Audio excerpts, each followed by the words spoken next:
Hello everyone, welcome back to my channel Kids Education. In today's video, I am going to explain the part 2 of the chapter Marie Curie, A Radiant Life of your class 7 New Mulberry English book. Video start करने से पहले मैं आप सबसे request करना चाहती हूँ कि अगर आप मेरे चैनल पे पहले बार आएँ तो प्लीज़ मेरे चैनल को सब्सक्राइब ज़रूर करिएगा और अगर आपको वीडियो से हेल्प मिलती है तो वीडियो को लाइक भी ज़रूर करिएगा। So let's start explaining the part 2 of the chapter. First part में हमने देखा था कि मैरी क्यूरी की अपने स्टूडेंट लाइफ उनकी देखी थी, फिर उनकी शादी होती है फ्रेंच साइंटिस्ट से और उसके बाद वो दोनों अपने लैबोरेटरी में काम करते हैं और इसके बाद उन्होंने रेडियम जो एक अननोन मेटल था उसकी खोज की थी। तो अब हम सेकेंड पार्ट पढ़ेंगे। If we remain the proprietors we would have a fine laboratory too. तो पायरी जो उनके हस्बैंड थे वो कहते हैं कि अगर हम ओनर बन जाते हैं इस एलिमेंट के तो हमारे पास एक अच्छा सा लैबोरेटरी भी होगा। Marie's gaze grew fixed. Physicist always publish their researches completely.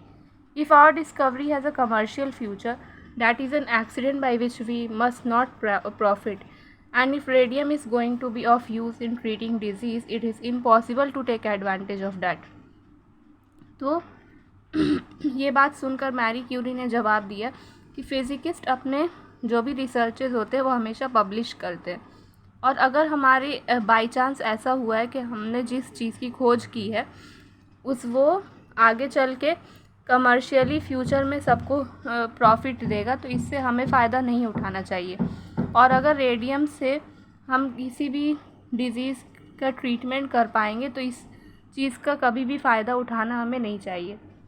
Having decided Pierre and Marie headed for the woods on their beloved bicycles. They had chosen forever between poverty and fortune. In the evening they came back exhausted, their arms filled with leaves and field flowers.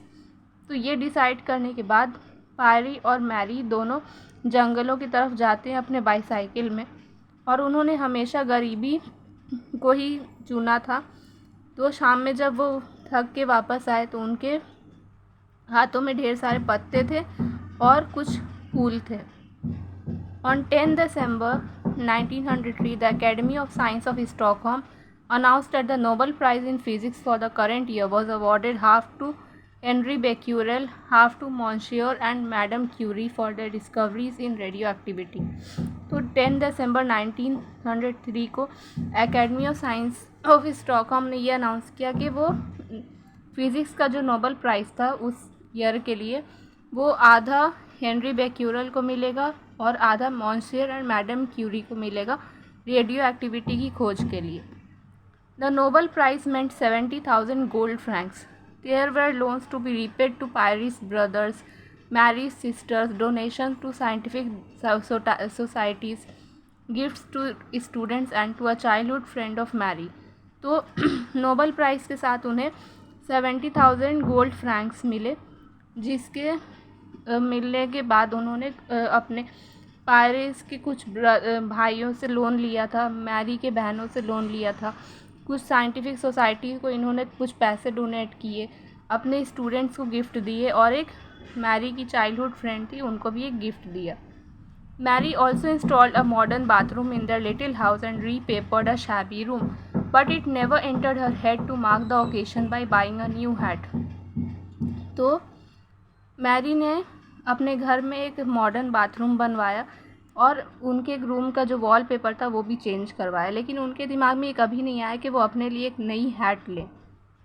Keeping away from the limelight, Marie soon resume the routine of school and laboratory. Towards 2:30 on Thursday 19 April 1906, a sultry rainy day, Pyrie left the university, attempted to cross a road, accidentally stepped into the path of a heavy dray and lost his life in a flash। तो सारे लोगों की पहुंच से दूर Mary जो अपने school और लैबोरेटरी के काम में दोबारा लग गई। तो 19 अप्रैल 1906 थर्सडे का वो दिन था और उस दिन काफ़ी गर्मी थी और बारिश भी हो रही थी। तो पायरी जो है वो यूनिवर्सिटी में पढ़ाने के लिए घर से निकले और एक रोड क्रॉस कर रहे थे, तभी वो एक घोड़े गाड़ी के सामने आ गए और उनकी जो उनका एक एक्सीडेंट हो जाता है जिससे उनकी जान जो है वो चली जाती है। After the funeral the government officially propose to award Marie a pension. She refuse flatly. I am young enough to earn my living and that of my children, she said, displaying her habitual bravery. तो Pierre के funeral के बाद, उनको दफनाने के बाद government ने ये propose किया कि वो मैरी को अपनी तरफ से हर महीने पेंशन देंगे, जिसके लिए उन्होंने पूरी तरह से मना कर दिया। उन्होंने कहा कि मैं इतनी अभी यंग हूँ कि अपने लिए खुद कमा सकूँ और अपने बच्चों के लिए भी कमा सकूँ, और उन्होंने अपनी जो बहादुरी है वो उन्होंने दिखाई।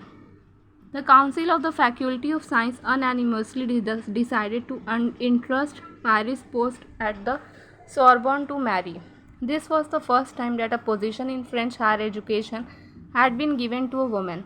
तो फैकल्टी ऑफ साइंस के जो काउंसिल ने सब ने मिलकर ये डिसाइड किया कि पायरी जो इस पोस्ट पे यूनिवर्सिटी में पढ़ाते थे वो पोस्ट मैरी को दे दी जाए, और ये पहली बार हो रहा था कि फ्रेंच हायर एजुकेशन में एक इतना बड़ा पोजीशन किसी औरत को दिया जाए।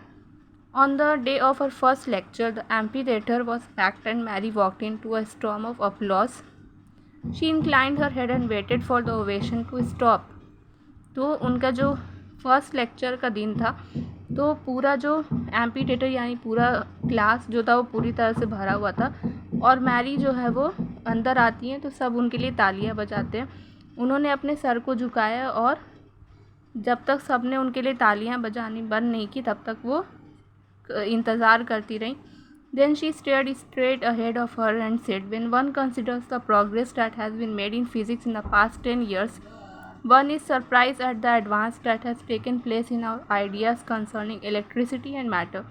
तो उसके बाद उन्होंने अपने सीधे अपने स्ट्रेट पे देखा और कहा कि अगर कोई ये देखे कि पिछले 10 सालों में फ़िज़िक्स में ने कितनी ज़्यादा तरक्की कर लिया है, तो ये देख के हैरानी होती है कि हमारी जो इलेक्ट्रिसिटी और मैटर के बारे में जो हमारी एरियाज़ है वो हमारे जो आइडियाज़ है वो कितना ज़्यादा एडवांस हो चुके हैं।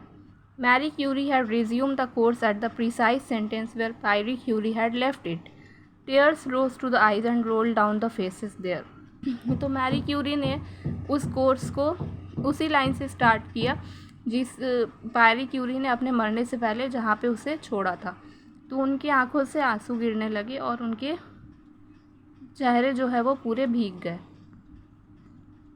Now the personal fame of Madame Curie mounted and spread like a bursting rocket, and Sweden awarded her the Nobel Prize in Chemistry for the year 1911. No other man or woman to date has ever received the prize for 2 different subjects. अब madam Curie की जो personal fame थी यानी वो हर तरफ मशहूर हो चुकी थी, और स्वीडन ने उन्हें नोबेल प्राइज़ देने का फ़ैसला किया केमिस्ट्री में 1911 में। तो अभी तक किसी भी औरत या फिर आदमी को 2 डिफरेंट सब्जेक्ट्स के लिए नोबेल प्राइज़ नहीं मिला था। To the end of her life Mary continued her work with passion and dedication. On Friday 6 July 1934 the robust heart beat no more. Mary was buried beside Pyrie in the cemetery at Sioux in the presence of her family, friends, co-workers and students who loved her. तो अपनी ज़िंदगी के अंत तक Mary जो अपना काम जो है पूरी दिन लगन से और डेडिकेशन से करती रहीं।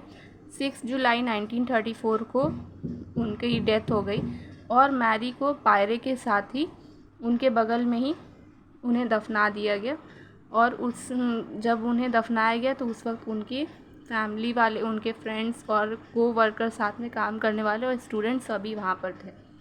सो this is the end of the chapter. Please like, share and subscribe to my channel. Thank you.